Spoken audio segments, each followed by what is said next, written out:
quando o Sport leva o gol de empate, fica sentenciado uma punição, e o futebol ele tem incontáveis roteiros de jogos em que existe essa punição no final, né? Para uma postura que o Sport adotou, ele colocou em xeque, colocou em risco muito mais do que esses 2.200.000 e muito mais até do que a possibilidade de ganhar mais 3 milhões e pouco na próxima rodada.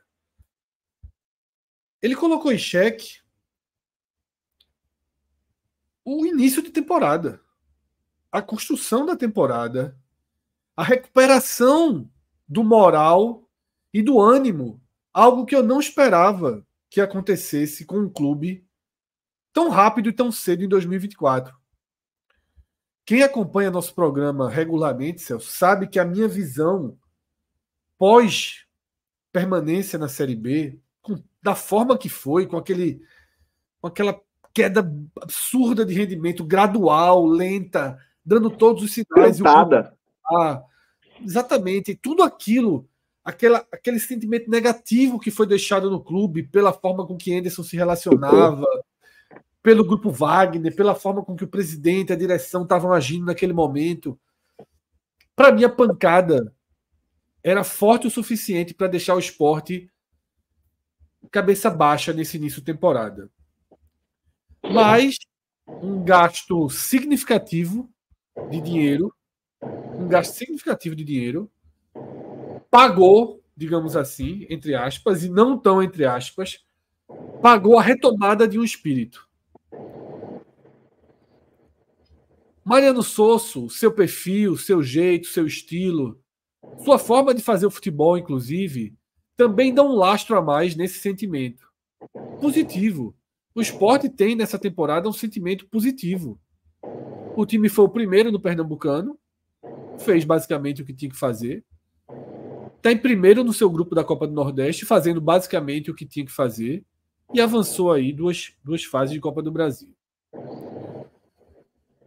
Mas tudo isso, Celso, foi colocado em xeque de forma completamente irresponsável. E aí é muito difícil analisar postura. Quem acompanha também o podcast ao longo dos anos sabe que raramente eu uso expressões como falta de vontade. Apatia.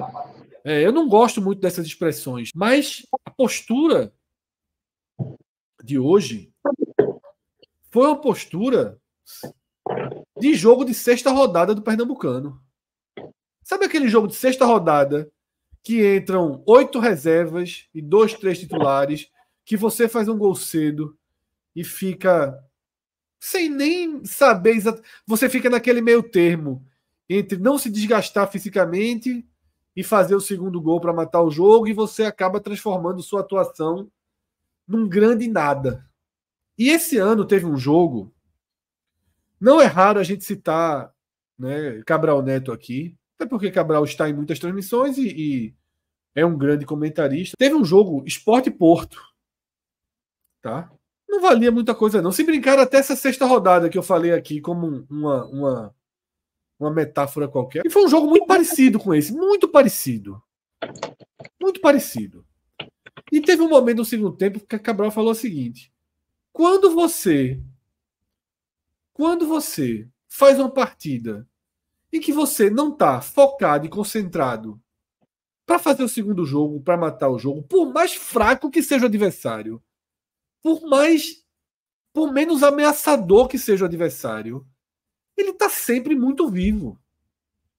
Ele está sempre num cenário de que qualquer bola perdida, louca, escapada, pode se transformar em gol. E ele está sempre vivo, que num cenário dos últimos minutos, ele vai tomar atitudes que fogem da normalidade, como, por exemplo, o teu zagueiro de centroavante.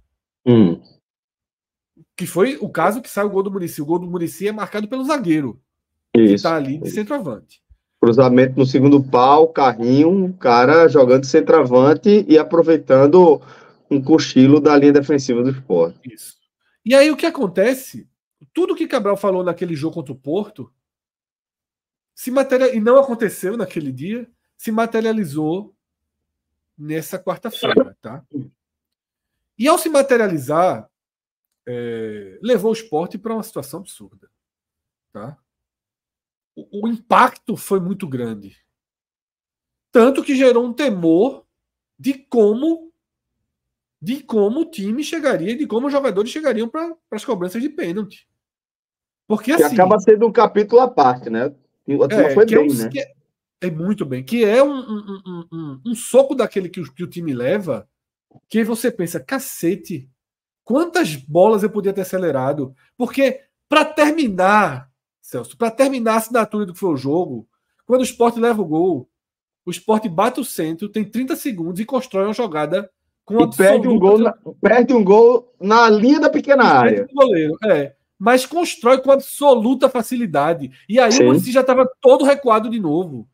Aquele lance aos 50 minutos e 30 segundos do segundo tempo é a prova do que o Sport poderia e deveria ter feito muito antes, pô. Para essa partida estar 3-0 desde os 10 do segundo tempo, e aí sim o time se arrastar em campo. Tá? Mas o soco, o castigo que o Sport levou, foi bem absolvido e os caras foram para a cobrança de pênalti com uma seriedade absoluta, também se não fossem, né? Mas assim, conseguiram transformar em foco máximo. O Sport foi um time que com 5 cobranças, foram 5 cobranças de nenhum risco de defesa. Teve um risco ali de bola na trave. Isso quer dizer, risco de defesa não teve, mas teve risco de passar do ponto. E aí, Celso, classifica, tá? E faz com que esse jogo possa ser descartado. Mas esse jogo não vai ser descartado hoje. A gente aqui analisando não vai descartar, vai dizer, tá tudo bem, vira a página. A torcida não vai descartar esse jogo. Já não está descartando. A gente vai fazer uma leitura daqui a pouco do Superchat, da primeira rodada de Superchat, assim como está no meu Twitter, como está no Twitter do próprio Sport, no Twitter de Cássio. Já há uma clara elevação da pressão. O Sport conseguiu, com os pênaltis, evitar uma catástrofe. Evitar uma virada de página assim de pedir a cabeça do treinador.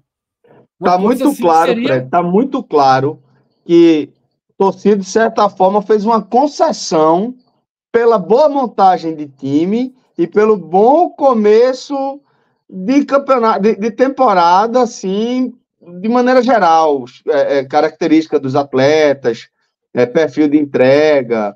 Eu acho que houve, de certa forma, uma concessão, que foi o que você fez, a leitura que você fez na primeira parte do seu comentário, mas que a galera não acha que isso foi bem resolvido e que isso está encapsulado num canto lá no fundo do âmago do torcedor do esporte. Não, velho, tá aqui, ó, latente, bicho. Tá aqui, ó, tá na pressão, minimamente controlado, mas importante que o time não saia dos trilhos.